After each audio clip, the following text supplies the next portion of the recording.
eu quero deixar aqui 2 textos bem conhecidos.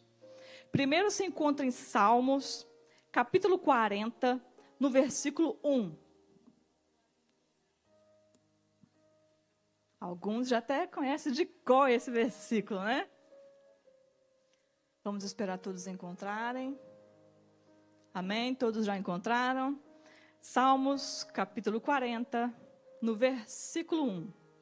E ele diz assim: esperei com paciência no Senhor, e ele se inclinou a mim, e ouviu o meu clamor. Segundo texto se encontra em Apocalipse, capítulo 3, no seu versículo 20. Também um texto muito conhecido. Apocalipse, capítulo 3, versículo 20. E Cristo diz assim: eis que estou à porta e bato. Se alguém ouvir a minha voz e abrir a porta, eu entrarei e cearei com ele. Podei-vos assentar. A palavra esperei com paciência no Senhor. Eu vou te mostrar que ela é um pouco diferente do que muitos acreditam que seja. Alguns pensam assim: eu vou esperar em Deus. Esperar com paciência. E acaba deixando de fazer aquilo que tem que ser feito na vida. Existe o tempo de plantar, existe o tempo de colher. Mas qual é o tempo de plantar? É hoje. Porque o amanhã, ele não nos pertence, certo? Então, o tempo de fazer, ele é hoje. Agora, esperar com paciência não significa que você não tenha que fazer a sua parte. Quando Cristo diz: eis que estou à porta e bato, se alguém abrir, eu entrarei. Cristo sempre vai estar à porta. Em todas as áreas da sua vida. As pessoas têm esse texto como: eu aceitei a Jesus, Ele está comigo, pronto, acabou. Mas não. Deus diz que você é templo e morada dele. Ou seja, nós somos uma casa. Quem concorda que templo é uma casa? Se você é uma casa, você tem várias portas. Quais são as áreas da sua vida? Emocional, espiritual, financeiro. São várias áreas. Familiar. Várias áreas. São várias portas. Então, talvez você está clamando: Senhor, eu preciso de um trabalho novo. Será que você tem feito a sua parte para que esse trabalho que você deseja aconteça na sua vida? Senhor, eu quero o meu casamento restaurado. Será que você tem olhado para dentro de você e mudado aquilo que é necessário? Porque é muito fácil, né? Eu estou esperando com paciência no Senhor. É a maior desculpa das pessoas que não querem fazer alguma coisa. Estou esperando. Mas está fazendo? Lá em 2 Crônicas, no capítulo 20, no seu versículo 21 e 22, ele vai falar sobre Josafá. Quem conhece? Quem já ouviu falar sobre Josafá? Amém. Eu não vou me aprofundar muito, mas eu vou falar um pouco sobre ele. Havia 3 povos que queriam destruir Josafá. E ele era um povo pequeno, 3 povos contra um. Quem ia perder? Pela lógica, Josafá. Então, o que ele fez? Dobrou seu joelho, clamou ao Senhor, adorou ao Senhor, pediu ajuda ao Senhor. Ele fez a parte dele. Porém, lá no versículo 17, ele diz assim: Deus responde a Josafá: vocês não precisam lutar nessa batalha. Tomem as suas posições. Permaneçam firmes e vejam o livramento do Senhor que dará a Judá ao Jerusalém. Não tenham medo, não desanimem. Saiam para enfrentar amanhã e o Senhor estará com vocês. Depois de consultar o povo, Josafá nomeou alguns homens para cantarem ao Senhor e louvarem pelo esplendor da sua santidade, indo à frente do exército. Repita comigo: indo à frente do exército. Cantando: deem graças ao Senhor, pois o seu amor dura para sempre. quando começaram a cantar e a entoar louvores, o Senhor preparou emboscada contra os homens de Amon, Moabe e dos montes de Seir, que estavam invadindo Judá, e eles foram derrotados. O que nós vemos aqui?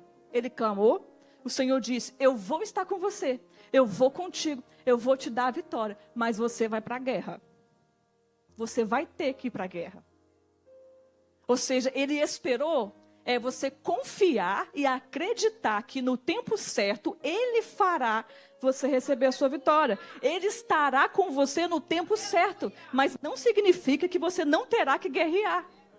E isso é em qualquer área da sua vida. Quando ele disse: saiam para guerrear. Vá. Josafá, ele teve que ir na frente do exército. Agora você pensa, quem está indo para uma guerra tem que se preparar para a guerra, tem que se vestir para a guerra, certo? Ele teve que se preparar para isso, mesmo sabendo que Deus havia dito para ele que ele ia dar vitória. Mas ele teve que ir, ele teve que fazer a parte dele para que ele fosse o instrumento usado por Deus na própria vida dele. E quando eles começaram a louvar e adorar o Senhor, Deus deu a vitória a eles. Quem é que ganha uma guerra? Cantando, adorando. Somos nós. Você vai passar pelas atribulações, porque elas virão. A palavra de Deus diz que nós teremos aflições, mas como você passa por elas é o diferencial na nossa vida. É o que você faz mediante as adversidades que faz a diferença. Talvez você está pedindo a Deus muitas coisas. Eu conheço, como terapeuta, pessoas cristãs que têm depressão, que estão sofrendo, que estão padecendo, que têm ansiedade, que estão à beira de um colapso mental e fala que está esperando em Deus. É errado? Não é, mas a pessoa tem que fazer a própria parte. Qual é a parte dessa pessoa? Buscar ajuda e continuar orando. Se Deus curar, Ele é Deus. E se não curar, também continua sendo Deus. Então nós precisamos fazer a nossa parte e ignorar a nossa responsabilidade. Aqui a palavra de Deus diz que nós somos responsáveis por isso. Ele não exclui a responsabilidade do ser humano de fazer a parte dele. Quando eu pedi a Deus um direcionamento, Deus me deu essa mensagem por completo. Falei, eu não sei qual é a finalidade, quem está precisando ouvir é isso, mas que isso quebre cadeias que estão prendendo as pessoas naquele lugar. Porque eu vejo pessoas sendo assoladas diariamente por coisas que são tão fáceis de resolver, mas às vezes pela ignorância. Eu digo ignorância de abrir os olhos e entender que Cristo está ao lado, está ali, e só falta fazer a parte que nos cabe. Antigamente, não tão antigamente, mas uns 5 anos atrás, mais ou menos, eu passei por alguns problemas que eu não queria enxergar que eu tinha eles. Não, isso não é possível. Ontem foi tratado aqui sobre trauma, sobre cura emocional, sobre cura interior. E muitas pessoas daqui saíram diferentes ontem. Porque entenderam que precisam dar um passo a mais na vida delas. Quem estava aqui presenciou. Então, quando eu entendi que eu precisava fazer a minha parte, e era em todas as áreas da vida, a minha vida começou a ser transformada. Como diz a irmã Simone falou ontem, ela me via no cantinho ali, eu não queria cantar, eu não queria orar, eu não queria fazer nada. Alguns anos atrás, falei, não, isso não é para mim, eu não vou fazer isso, eu não vou. Me deixa aqui no banco, me deixa aqui. Quando eu pegava o microfone que eu inventava de cantar, a voz travava e não saía mais nada. Quem me conhece há mais tempo sabe disso. Só que eu comecei a enxergar que eu precisava dar um passo a mais. E Deus, Ele nos chama, nos convida a mergulhar um pouco mais, a entrar um pouco mais. Viver com plenitude, ter plenidade na vida, não é que você vai estar isento de problemas. Não, é como você vai lidar com eles. O que tem te travado na sua vida? O que está te impedindo de viver o extraordinário de Deus na sua vida? Tem pessoas que não acreditam que existe o extraordinário de Deus na vida mais. Tem pessoas que já estão sofrendo há tantos anos, há tanto tempo, sem ter uma resposta, que já não acredita que pode ser diferente.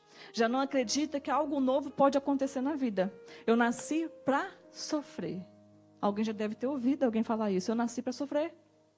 Porque não é possível, nada muda, nada acontece. Talvez você conheça aquela pessoa que está há 10 anos no mesmo ministério, 10 anos na igreja e nada acontece na vida dessa pessoa. Está igual. Aceitou Jesus, 10 anos depois está sofrendo a mesma peleja, a mesma luta, no mesmo lugar e não tem crescimento em nada. Nada, nenhuma área da vida. Com certeza alguém já conhece isso. Alguém assim. Por que será? Será que é falta de Deus em nossas vidas? Será que Deus não está cumprindo com o propósito dele nas nossas vidas? Será que ele não está nos olhando? Será que ele não está olhando para você? Será que é Deus que não está presente? Ou será que é falta da atitude da nossa parte? Eu conversei com uma pessoa essa semana sobre ministério e ela falou assim: Deus ainda não falou audível comigo que eu tenho que fazer isso. Eu falei, mas Deus não vai falar com você, amada, se você não dá um passo para que Ele fale com você. Ele não vai falar. Você precisa ter a atitude para que Ele te responda sim ou não. Mas a atitude ela tem que ser de nós. Então, quais são as áreas da sua vida que a porta está fechada? Tem gente que fala assim, mas quando Deus fecha uma porta, Ele abre uma janela. Só que só se abre janela de uma casa do lado de dentro. Não se abre janela do lado de fora. Ele precisa estar dentro da casa para abrir a janela. Talvez Ele vai fechar aquela porta que está te atrapalhando. Aquela porta que não está florescendo na sua vida e que está te levando para baixo. Mas você precisa abrir essa porta para que Ele entre, feche a porta e abra a janela na sua vida. E derrame as bênçãos que Ele precisa derramar para você. E que você viva o extraordinário dEle na sua vida. Ele precisa estar dentro. Tem pessoas com casamento literalmente destruído. E falando assim, ele precisa mudar. Ela precisa mudar. Eu não vou fazer nada porque quem está errado é ele. Eu já passei por isso. Não, eu não vou fazer nada. Será que realmente não tem que fazer nada? Quantos casamentos estão sendo destruídos hoje? 50% dos divórcios anuais é do povo cristão. 50%. O índice no ano passado foi de 700 mil casamentos com divórcio no Brasil. 700 mil. E 50% era do povo cristão. Por que isso está acontecendo com o povo cristão? É um caso a se pensar. Por que tem tantas coisas acontecendo no meio cristão? A palavra de Deus diz que o povo, ele perece, ele padece por falta de conhecimento. Mas não é somente por falta de conhecimento bíblico. Mas se tivesse todo o conhecimento, se fizesse tudo aquilo que está escrito na Bíblia, não estava padecendo. Não estava perecendo. Mas é de todo o conhecimento. Tem pessoas que são literalmente ignorantes em qualquer área da vida. Elas fecham a visão e não quer saber de nada. Eu estou certa, não estou aberta para uma nova visão. Nós temos crenças enraizadas dentro de nós, porque nós aprendemos antigamente que tal coisa tinha que ser daquela forma e ponto final. Tem que ser assim. Será que realmente tem que ser assim? Será? Porque quando Cristo veio, o que mais Ele fez foi quebrar paradigmas. O que mais Ele fez foi desfazer tudo aquilo que estava no meio da religiosidade e mostrar que tinha algo novo para nós. Foi o que mais Cristo fez, gente. Cristo, Ele foi o maior influenciador dessa terra. Ele foi o maior. Ele foi contra tudo e contra todos. Prezando sempre pela palavra de Deus, mas a verdadeira. Não as crenças que foram colocadas dentro de nós. Crenças, ao contrário de algumas pessoas pensam, crença não é religião. Crença é aquilo que você acredita e tem por verdade na sua vida. É aquilo que foi impregnado na sua vida. Quando eu era criança, se eu visse um chinelo virado para baixo assim, minha mãe falava assim, corre e desvira, senão eu vou morrer. Eu falei, que isso? O chinelo tem um poder para te matar, né? Eu corria e tinha que virar o chinelo, isso é uma crença. E aí as pessoas passam, hoje eu não posso ver um chinelo viradinho, já sei que está errado, mas eu não posso ver um chinelo viradinho que eu quero desvirar ele, fica com aquela agonia, eu falei, gente, esse chinelo está errado, eu sei que minha mãe não vai morrer, mas algo dentro de mim faz com que eu vá lá e desvire o chinelo. E isso é em tudo. Tem pessoas que vivem tão no automático que não percebem que estão sendo controladas pelas próprias crenças. Crenças que te impedem de evoluir, de viver o melhor de Deus para a sua vida. Quantos de nós somos assim? Quantas crenças foram impregnadas dentro de nós? E Cristo ele veio quebrando uma por uma, mostrando uma verdade, mas a verdade pura e eficaz. Então, o que eu tenho para te dizer nessa manhã, já ia falar nessa noite, nessa manhã, é que Ele está em todas as áreas da sua vida. Qualquer área que você precisar, que Cristo trabalhe na sua vida, Ele está do seu lado, mas você precisa se permitir para que isso aconteça na sua vida. Comece a abrir o seu coração.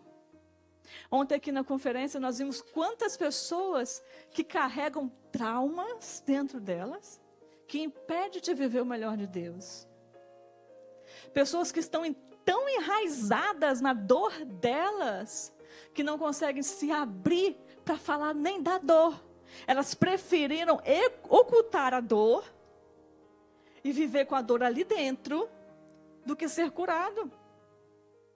Tem pessoas que preferem, eu vou esconder a dor e não vou me curar. Ah, mas eu quero ser curada. Mas é preciso quebrar o paradigma que está te prendendo. É preciso quebrar essa cadeia que está te prendendo. E ontem nós vimos isso daqui. Pessoas que quando falaram, parece que tirou peso das costas. Mas por que eu tirei tanto peso? Porque a palavra tem poder para libertar. E quando você declara, quando você fala, você é liberto. Toda vez que Cristo parava com alguém, Ele fazia a pessoa refletir na vida. Você já viu alguma parábola de Cristo que não era reflexão? Todas elas eram uma reflexão. Para que a pessoa aplicasse aquilo na vida dela.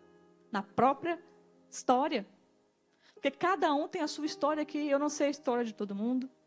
Não conheço a sua dor, eu conheço a minha. E mal.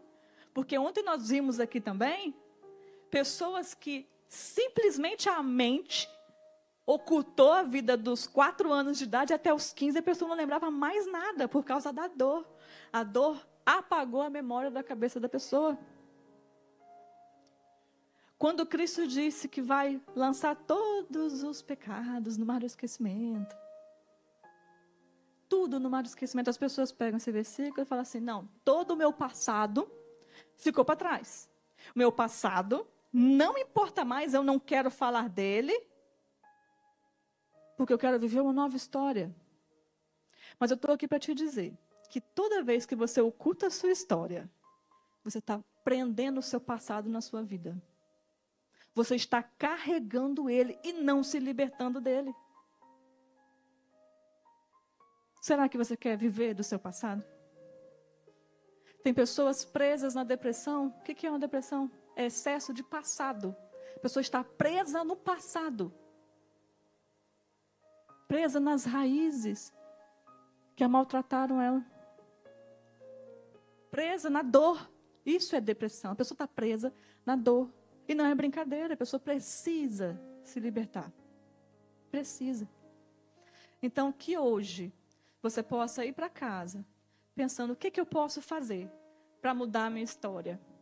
Qual é a porta que eu preciso abrir para que Cristo entre e trabalhe na minha vida. E se prontifique, meus irmãos, a mudar a sua própria história. Porque o instrumento usado por Deus para mudar a sua história é você. É você que Deus vai usar para mudar a sua história. Deus não vai descer do céu de glória para mudar a sua história. Ele vai usar você. Você será o canal de bênção na sua vida. Mas você precisa se colocar na posição, no direcionamento dele, para que isso aconteça. Reflita sobre isso. Porque muitas pessoas estão presas, sem conseguir dar um passo, porque não consegue abrir a porta para Cristo entrar. E fala, Cristo está na minha vida. Eu aceitei a Jesus. Mas será que está literalmente em todas as áreas da sua vida? Pense sobre isso, reflita sobre isso. Essa foi a mensagem que Deus colocou no meu coração para trazer nesta manhã. Para que nós possamos refletir, porque muitas pessoas estão presas e não conseguem dar um passo. Assim como Josafá teve que ir para a guerra, teve que colocar o exército nele, na guerra. Mas ele teve que adorar. Ele teve que fazer algo que é a coisa mais difícil para quem está passando pela prova. É você estar na prova, sabendo que corre o risco de morte. Por mais que Deus tenha dito, você está numa guerra, você está numa tribulação. E ainda tem que adorar e louvar a Deus. Pensa numa coisa difícil, que é adorar no meio da tribulação, que é adorar no meio da prova. Não tem coisa mais difícil do que fazer isso. Às vezes a voz nem sai. A voz nem sai, mas você está ali tentando. Fala, Senhor, como está difícil essa prova. Como está difícil vencer isso na minha vida. Mas Ele está te dizendo hoje, adore. Vá para a guerra, adorando, louvando e exaltando, porque eu vou dar vitória para você. Mas você tem que ir para a guerra, você tem que adorar, você tem que louvar, você tem que exaltar, você tem que se preparar, você tem que estar lá. Você não pode fugir da guerra. Você não pode se ausentar da guerra da sua vida. Tem pessoas que estão querendo que outra pessoa assuma o autor da sua história, mas o autor da sua história é você. Cristo te deu autoridade para mudar a sua história, porque você é vaso de honra. Ele está moldando pessoas aqui. Aleluia. Você precisa adorar. Por mais difícil que seja, você precisa exaltar. Você precisa ir para a guerra. Eu estou repetindo isso mais uma vez. Você precisa ir para a guerra. Por mais que esteja doendo, por mais que esteja te sacrificando, por mais que você esteja abrindo mão de coisas, aleluia. Por mais que você esteja abrindo mão daquilo que você não quer, porque Deus tem que tirar aquilo que você não quer para colocar aquilo que Ele quer na sua vida, aleluia. Quando Ele precisa tirar. Uma certa feita, eu estava adorando ao Senhor e reclamando ao mesmo tempo. Quem nunca fez isso? Eu estava adorando e exaltando. Mas eu falei, Senhor, eu não tenho mais o controle de nada na minha vida, porque eu sou uma pessoa um pouquinho controladora. Eu não tenho controle de nada na minha vida, eu perdi o controle de tudo, eu não sei o que fazer, eu estou perdida. E aí Cristo, eu ouvi a voz dele e disse assim, para que eu tenha o controle da sua história, para que eu tenha o controle da sua vida, você precisa perder o seu controle. Não tem como eu controlar a sua vida se você está controlando ela. Aleluia. Tem pessoas que estão pedindo a Deus, assumam o controle, faça algo por mim, esteja na frente da minha batalha, esteja comigo. Mas não estão passando o comando, o controle para que Ele faça isso na vida. Porque a tendência do ser humano é querer fazer tudo sozinho. É querer dar o jeitinho. O controle é algo tão poderoso que existem tantas guerras no mundo só para ter o controle. São pessoas guerreando, se matando, se destruindo para ter o controle. Entrega. É difícil. Dói. Mas é necessário. É necessário colocar todo o controle da sua vida nas mãos dele. Quem é que água as plantas que estão lá fora? Quem é que alimenta os pássaros? Quem é que alimenta os animais que estão lá fora? Quem é que dá a sustentação de tudo? Agora, eu não sei se você já viu, você vê uma orquídea linda, lá no jardim, linda. Não tem ninguém cuidando, ela está maravilhosa. O brasileiro tem o costume, eu vou apanhar para mim. Não pode ver uma plantinha que às vezes quer apanhar. Apanhou aquela orquídea, levou para casa. Se ela passa uma semana sem colocar água, a orquídea morre. Por que que a orquídea morre? Porque agora o controle já não está mais na mão de Deus. A pessoa pegou o controle daquilo para si. A responsabilidade é da pessoa que está assumindo aquilo. Então, passe o controle para Cristo. Vá para a guerra. Adore. Louve. Exalte o nome do Senhor. Porque Ele vai dar vitória a você. E você será, mais uma vez, eu estou repetindo, você será o instrumento usado por Ele para mudar a sua história. Amém? E eu quero me despedir e agradecer por essa oportunidade. E todo o meu propósito, quando eu levo a palavra de Deus, eu não sou pregadora, sou palestrante.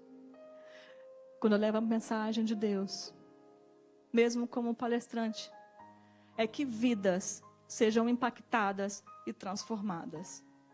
Que algo dentro de cada um possa ser modificado e alterado, para que essa pessoa viva o melhor de Deus para a vida dela. Porque se não for isso, eu não quero. Se não for para que isso aconteça na vida das pessoas, eu não quero subir aqui em cima. Eu não quero falar. Porque o mundo está cheio de pessoas que falam, mas nada acontece. Então que a sua vida possa florescer e que essa palavra possa bradar a semana inteira na sua vida. Para que você possa refletir e pensar aquilo que você pode fazer de melhor para você. Porque lembre-se, mais uma vez, você é o instrumento que Deus irá usar para transformar a sua história. Amém?